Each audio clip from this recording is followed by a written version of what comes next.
사도행적 제6장 성전문에서 그리스도의 제자들은 자신의 무능함을 깊이 느끼고 겸비와 기도로 그들의 연약함을 그분의 능력에, 그들의 무지를 그분의 지혜에, 그들의 무가치함을 그분의 의로우심에, 그들의 가난함을 그분의 다함없는 부요함에 연결시켰다.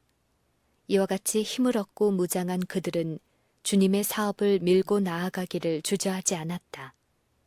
성령 강림 얼마 후, 그리고 열렬한 기도의 시간을 보낸 직후 예배하러 성전으로 올라가던 베드로와 요한은 미문에서 나면서부터 고통과 질환을 가지고 살아온 나이 40세의 한 안진뱅이를 보았다. 이 불행한 사람은 고침을 받고자 오랫동안 예수를 만나기를 소원하였다. 그러나 그는 거의 가망이 없었고 또 위대하신 의원이 활동하시는 곳에서 멀리 떨어져 있었다. 마침내 그의 호소로 친구들이 그를 성전문에 데려다 주었지만 그곳에 도착했을 때 그는 그의 소망의 중심이었던 그분이 잔인하게 처형당했다는 사실을 알게 되었다. 그의 실망은 그가 얼마나 오랫동안 예수에게 고침을 받고자 열렬히 고대했는지를 아는 사람들의 동정을 불러일으켰고 날마다 그들은 그를 성전으로 데려다 주었다. 그리하여 지나가는 사람들이 그를 불쌍히 여겨 그의 궁핍함을 채워줄 돈을 낼 수 있도록 하였다. 베드로와 요한이 지나갈 때에 그는 동냥을 하였다. 제자들은 그를 불쌍히 여겼다. 그래서 베드로는 그에게 우리를 보라 하니 그가 저희에게 무엇을 얻을까 하여 바라보거늘 베드로가 가로되 은과 금은 내게 없다고 하였다. 베드로가 아무것도 없다고 하자 안진뱅이 얼굴은 낙담의 빛으로 역력해졌다. 그러나 사도가 계속하여 내게 있는 것으로 내게 주노니 곧 나사렛 예수 그리스도의 이름으로 걸으라고 말할 때에 그의 얼굴은 희망으로 빛나게 되었다. 오른손을 잡아 일으키니 발과 발목이 곧 힘을 얻고 뛰어 서서 걸으며 그들과 함께 성전으로 들어가면서 걷기도 하고 뛰기도 하며 하나님을 찬미하니 모든 백성이 그 걷는 것과 및 하나님을 찬미함을 보고 그 본래 성전 미문에 앉아 구걸하던 사람인 줄 알고 그의 당한 일을 인하여 심히 기이 여기며 놀라니라. 나은 사람이 베드로와 요한을 붙잡으니 모든 백성이 크게 놀라며 달려나아가 솔로몬의 행각이라 칭하는 행각에 모였다. 그들은 제자들이 예수께서 행하셨던 것과 유사한 이적들을 행할 수 있다는 사실에 놀랐다. 그리고 40년 동안 가망 없던 그 안진뱅이가 이제 사지가 온전케 되어 고통을 면하고 예수를 믿으며 행복해하고 있었다. 제자들이 백성들의 놀람을 보았을 때 베드로는 이 일을 왜 기이 여기느냐? 우리 개인의 권능과 경건으로 이 사람을 걷게 한 것처럼 왜 우리를 주목하느냐고 하고 그 치료는 하나님이 죽은 자 가운데서 살리신 나사렛 예수의 이름과 공로를 통하여 이루어진 것임을 확실히 증거하였다. 사도는 그 이름을 믿음으로 그 이름이 너희 보고 아는 이 사람을 성하게 하였나니 예수로 말미암아 난 믿음이 너희 모든 사람 앞에서 이같이 완전히 낫게 하였느니라고 선언하였다. 사도들이 생명의 왕을 거절하고 죽은 유대인들의 큰 죄에 대하여 분명히 말하기는 하였으나 청중들이 절망에 빠지지 않게 하려고 주의하였다. 베드로는 이렇게 말하였다. 너희가 거룩하고 의로운 자를 부인하고 도리어 살인한 사람을 놓아주기를 구하여 생명의 주를 죽였도다. 그러나 하나님이 죽은 자 가운데서 살리셨으니 우리가 이 일의 증인이로라. 형제들아, 너희가 알지 못하여서 그리하였으며 너희 관원들도 그리한 줄 아노라. 그러나 하나님이 모든 선지자의 입을 의탁하사 자기의 그리스도의 해 받으실 일을 미리 알게 하신 것을 이와 같이 이루셨느니라. 그는 성령께서 그들로 회개하고 개심하도록 호소하시고 계심을 선언하였고 또한 그들이 십자가에 못 박은 그분의 은혜를 말미암지 않고는 구원의 소망이 없음을 확실하게 말하였다. 오직 그분을 믿음으로 그들은 죄 사함을 받을 수 있었다. 베드로는 이렇게 부르짖었다. 그러므로 너희가 회개하고 돌이켜 너의 죄 없이함을 받으라. 이같이 하면 유쾌하게 되는 날이 주 앞으로부터 이를 것이요. 너희는 선지자들의 자손이요 또 하나님이 너희 조상으로 더불어 세우신 언약의 자손이라. 아브라함에게 이르시기를 땅 위의 모든 족속이 너의 씨를 인하여 복을 받으리라 하셨으니 하나님이 그 종을 세워 복 주시려고 너희에게 먼저 보내사 너희로 하여금 돌이켜 각각 그 악함을 버리게 하셨느니라. 이와 같이 제자들은 그리스도의 부활을 전파하였다. 청중 가운데 많은 사람은 이러한 증언을 기다리고 있었으므로 그것을 듣자 그들은 믿게 되었다. 그리스도께서 하신 말씀이 그들의 마음에 떠올랐으며 그들은 복음을 받아들인 사람들의 대열에 섰다. 구주께서 뿌리신 씨는 싹이 나서 열매를 맺게 되었다. 제자들이 백성들에게 말하고 있는 동안 제사장들과 성전 맡은 자와 사두개인들이 이르러 백성을 가르침과 예수를 들어 죽은 자 가운데서 부활하는 도 전함을 싫어하였다. 제사장들은 그리스도의 부활 직후 로마의 파수병들이 자고 있는 사이에 제자들이 그의 시체를 훔쳐갔다는 거짓 소문을 원근에 퍼뜨렸었다. 그러므로 베드로와 요한이 저희가 살해한 분의 부활을 전파하는 것을 들었을 때 그들이 불쾌했던 것은 놀라운 일이 아니었다. 특히 사두개인들은 몹시 흥분하였다. 그들은 저희가 가장 소중히 여긴 교리의 위협을 느꼈고 따라서 그들의 명성도 위태로움을 느꼈다. 새로운 믿음으로 개심하는 사람들이 급증하였으므로 바리새인들과 사두개인들은 다 같이 만일 이 새로운 교사들을 제지하지 않고 내버려 둔다면 자신들의 가만은 예수께서 지상에 계셨을 때보다 더욱 크게 위협을 받게 될 것이라고 생각하였다. 따라서 성전 책임자가 여러 사두개인들의 도움으로 베드로와 요한을 잡아 옥에 넣었는데 이는 그날이 그들을 신문하기에 너무 늦었기 때문이었다. 그 원수들은 그리스도께서 죽음에서 부활하신 사실을 수긍하지 않을 수 없었다. 증거가 너무나 분명하여 의심할 수가 없었다. 그럼에도 불구하고 그들은 마음을 완고하게 하여 저희가 예수를 죽인 그 무서운 행위를 회개하기를 거절하였다. 사도들이 성령의 영감으로 말하고 활동하고 있음에 대한 풍부한 증거가 있음에도 불구하고 유대 관원들은 진리의 기별을 완강하게 거절하였다.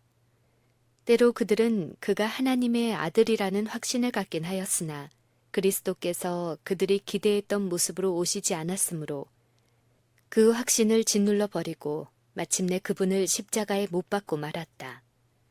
그러나 하나님께서는 여전히 은혜를 베푸사 더 많은 증거를 주셨고 이제 당신께 돌아올 수 있는 또 다른 기회를 허락하셨다.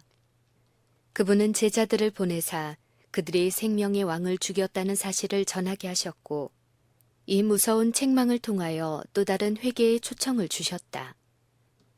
그러나 자신들의 의로움에 만족한 유대 교사들은 그리스도를 십자가에 못 박았다고 책망하는 사람들이 성령의 지도를 따라 말하고 있다는 사실을 인정하기를 거절하였다. 시종 그리스도를 반대해 왔기 때문에 모든 반항 행위는 제사장들로 동일한 길을 가도록 하는 부가적인 자극이 되었다. 그들의 완고함은 더욱더 굳어졌다. 그것은 그들이 굴복할 수 없었기 때문이 아니었다. 굴복할 수 있었으나 그들은 그렇게 하고자 하지 않았다. 저희가 구원에서 끊어진 것은 그들의 범죄로 죽어야 하기 때문만은 아니었다. 또한 하나님의 아들을 죽인 이유만도 아니었다. 그것은 그들이 스스로 하나님을 대적하고자 했기 때문이었다. 그들은 끈질기게 빛을 거절하고 성령이 주시는 양심의 가책을 짓눌러 버렸다. 그들은 불순종의 자녀들을 지배하는 악한 가마를 받아 하나님의 일꾼들을 학대하였다.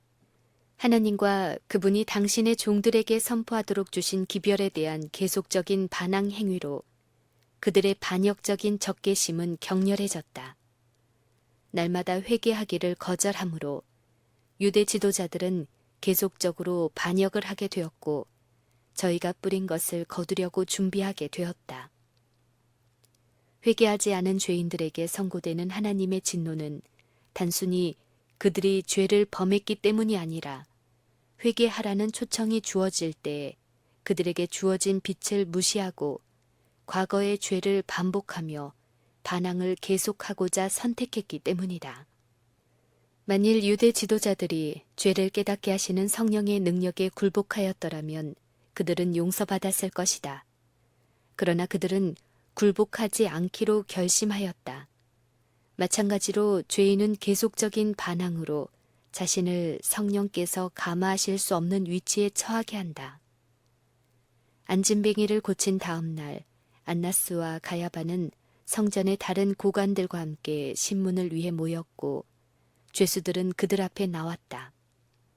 바로 같은 방에서 그리고 바로 그 몇몇 같은 사람 앞에서 베드로는 치욕스럽게 그의 주님을 부인했었다.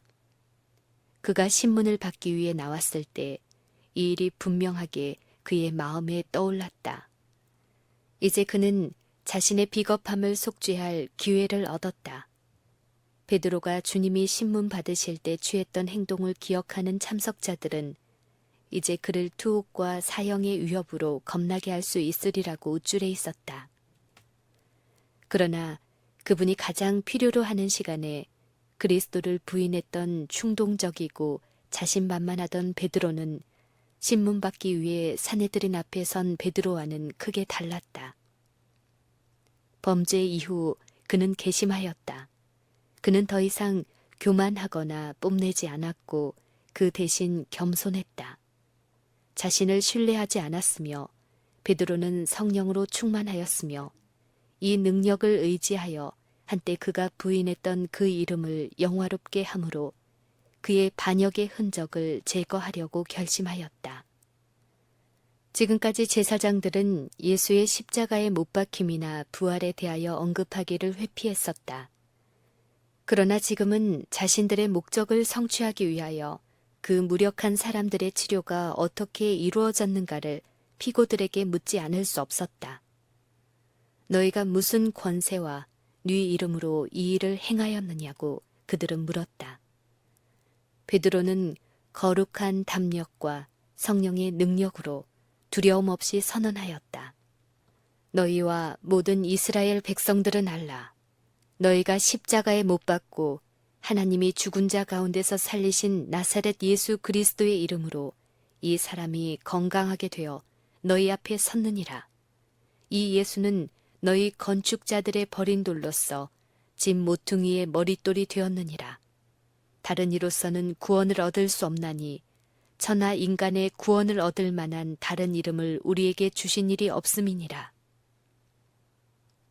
이 용기에 찬 항변은 유대 지도자들의 간담을 서늘하게 하였다. 그들은 제자들이 사내들인 앞에 나오면 두려움과 혼란으로 맥이 다 빠질 것이라고 생각하였다. 그러나 그와는 반대로 이 증인들은 반대자들을 침묵시키는 설득력을 가지고 그리스도께서 말씀하신 것처럼 말하였다. 베드로가 그리스도에 대하여 이 예수는 너희 건축자들의 버린 돌로서 집 모퉁이의 머릿돌이 되었느니라고 선언할 때 베드로의 음성에는 두려움의 흔적이 없었다. 베드로는 여기서 제사장들이 익숙하게 알고 있는 표상적인 말을 사용하였다. 선지자들은 그 버림받은 돌에 대하여 말하였고 그리스도께서는 언젠가 친히 제사장들과 장로들에게 이렇게 말씀하셨다. 너희가 성경에 건축자들의 버린 돌이 모퉁이의 머릿돌이 되었나니 이것은 주로 말미암아 된 것이요 우리 눈에 기이하도다 함을 읽어본 일이 없느냐. 그러므로 내가 너희에게 이르노니 하나님의 나라를 너희는 빼앗기고 그 나라의 열매 맺는 백성이 받으리라. 이 돌 위에 떨어지는 자는 깨어지겠고 이 돌이 사람 위에 떨어지면 저를 가루로 만들어 흩으리라. 사도들의 대담한 말을 들을 때 제사장들은 그들이 그 전에 예수와 함께 있던 줄을 알았다. 그리스도께서 변화산에서 변화하신 직후 제자들에 관하여 기록하기를 그 마지막 경이로운 광경을 묘사하며 제자들이 오직 예수 외에는 아무것도 보지 못했다고 하였다. 오직 예수.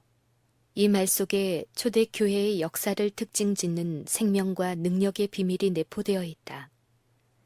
제자들이 처음으로 그리스도의 말씀을 들었을 때 그들은 그분의 필요를 느꼈다. 그들은 그리스도를 찾았고 발견했으며 따랐다. 그들은 성전에서, 산 기슭에서, 들에서 그리스도와 함께 있었다. 그들은 마치 선생과 함께 있는 학생들처럼 날마다 그분에게서 영원한 진리의 교훈을 받았다.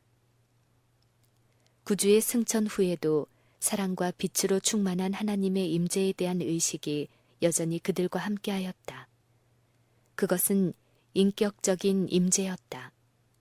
그들과 함께 거니시고 담화하시고 기도하시고 그들의 마음에 희망과 안위를 말씀하시던 구주 예수께서는 평안의 기별을 전하시는 중에 하늘로 들리워 가셨다.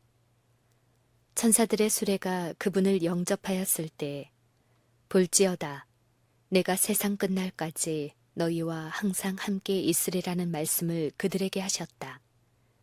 그분은 인성을 쓰시고 하늘로 승천하셨다.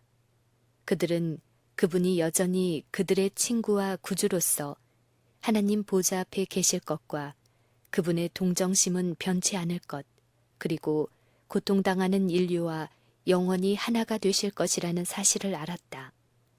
그들은 그분이 당신의 피의 공로를 하나님 앞에 나타내시고 당신의 상하신 손과 발을 당신의 구속하신 사람들을 위하여 지불하신 대가의 기념으로 보이실 것이라는 것을 알았다.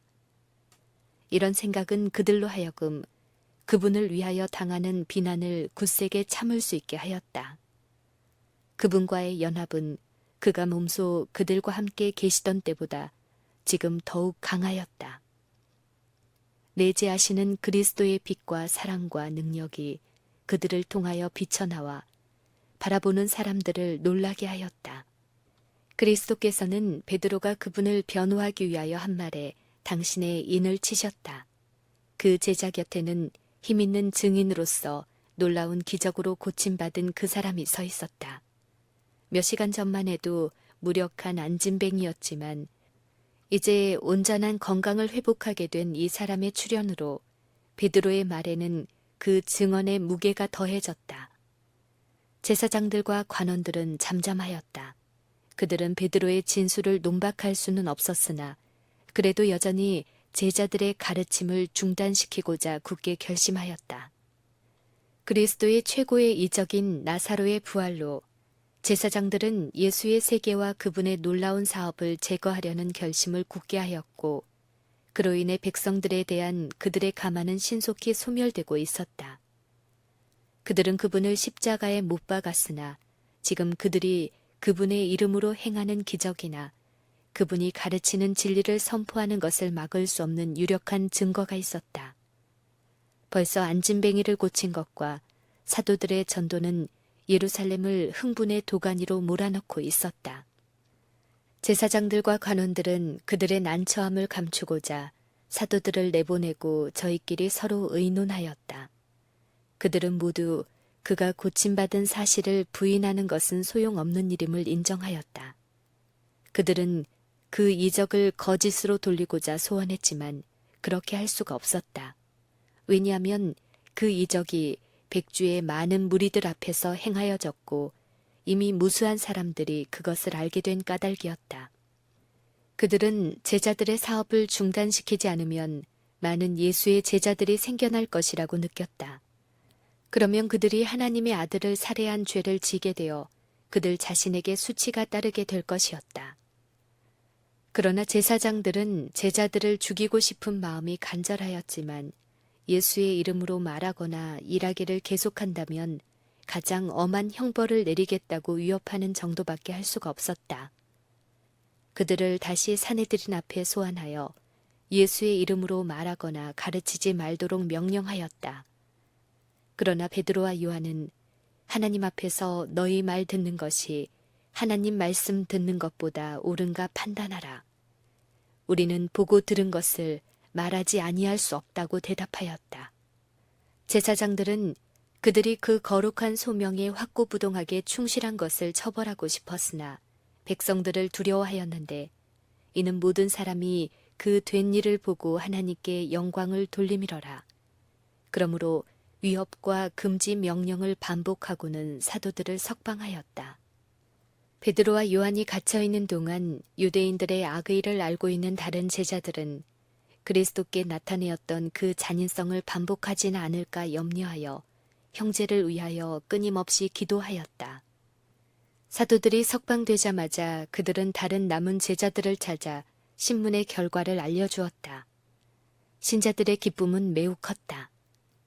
저희가 듣고 일심으로 하나님께 소리를 높여 가로되 대주제여 천지와 바다와 그 가운데 만유를 지으니시오 또 주의 종 주의 조상 다윗의 입을 의탁하사 성령으로 말씀하시기를 어찌하여 열방이 분노하며 족속들이 허사를 경영하였는고 세상의 군왕들이 나서며 관원들이 함께 모여 주와 그 그리스도를 대적하도다 하신 이로소이다. 과연 헤롯과 본디오 빌라도는 이방인과 이스라엘 백성과 합동하여 하나님의 기름 부으신 거룩한 종 예수를 거스려 하나님의 권능과 뜻대로 이루려고 예정하신 그것을 행하려고 이 성에 모였나이다. 주여, 이제도 저희의 위협함을 하감하옵시고 또 종들로 하여금 담대히 하나님의 말씀을 전하게 하여 주옵시며 손을 내밀어 병을 낫게 하옵시고 표적과 기사와 거룩한 종 예수의 이름으로 이루어지게 하옵소서 하더라. 제자들은 봉사 사업을 위해 더 큰 능력을 달라고 기도하였다.